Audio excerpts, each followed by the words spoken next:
युद्ध, अन्य छोटे बड़े कलह, ये तो सब चल ही रहे। प्रकृति के उग्र प्रकोप को हम अनुभव कर रहे हैं, लेकिन परिवारों में भी टूटन आ रही है। नागरिक जीवन में बढ़ता हुआ अनाचार, अत्याचार दिखाई देता है। इसके शमन के इसके उपाय चलते हैं, प्रयास हुए हैं, परंतु इसका पूर्ण निदान होने में वो असफल हो गए हैं। और उसके ऊपर अस्वस्थता, कलह, हिंसा को बढ़ाते हुए विश्व में सब प्रकार की परंपरा, मांगल्य, संस्कृति, श्रद्धा, इसका संपूर्ण विनाश ही आगे परिवर्तन लाएगा। ऐसी उल्टी विचारधारा, विपरीत विचारधारा और घातक विचारधारा लेकर चलने वाला एक नया पंथ उदय में आया। बहुत पहले आया, आजकल वो भारत में भी अपने हाथ पैर फैलाने की कोशिश कर रहा है। सभी देशों में उसके कारण जो समाज जीवन की अस्त व्यस्त अवस्था हुई है और एक तरह से अराजकता की ओर सारा समाज बढ़ रहा है, ऐसी संभावना दिखती है। उसका अनुभव सब देशों में हो रहा है और इसलिए इन सारी परिस्थितियों को लेकर विश्व जब पुनर्चिंतन करता है तो वो भारत की ओर अपेक्षा से देखता है। भारत इसका कोई उपाय निकाले, ऐसे विश्व में भी अपेक्षा है।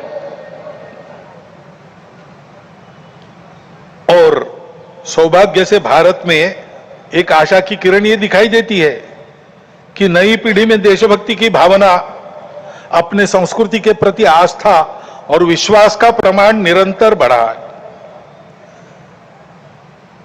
संघ के स्वयंसेवकों सहित समाज के व्यक्ति और समाज की संस्थाएं अभावग्रस्त वर्गों की निस्वार्थ सेवा करने के लिए अधिकाधिक आगे आ रहे हैं। समाज स्वयं को सक्षम अनुभव करता है और इसलिए कई बातों में सरकार के पहले पहल करके अपने सामने की समस्याओं का खुद ही निदान करने में यशस्वी हो रहा है।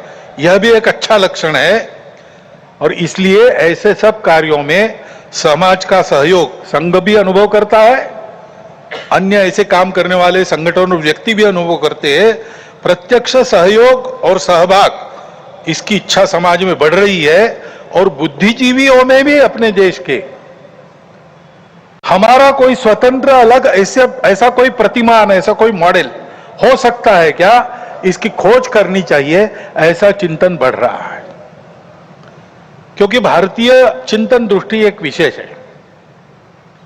हमारे प्रमुख अतिथि महोदय ने जितने नाम लिए उन सहित स्वामी विवेकानंद से लेकर तो महात्मा गांधी जी, दीनदयाल उपाध्याय, राम मनोहर लोहिया जी तक, इन सब लोगों ने इस प्रकार की दृष्टि को सामने रखते हुए कुछ चिंतन दिया है। उसकी तफसील उसके अलग अलग होंगे, परंतु उसकी दिशा एक ही है। आधुनिक विश्व के पास जो दृष्टि है वो गलत नहीं है, लेकिन अधूरी अवश्य है। मानव का भौतिक विकास होता है, नैतिक विकास की ओर ध्यान नहीं रहता है। विकास होता है, पर्यावरण की ओर ध्यान नहीं रहता। विकास होता है, कुछ लोगों का होता है, कुछ का नहीं होता। आज अमेरिका का जीवन विकसित माना जाता है, उसको आदर्श मानकर हम चले भारत के लोग, और हमने चाहा कि भारत अमेरिका जैसा जीवन जिए। तो कुछ अभ्यासक कहते हैं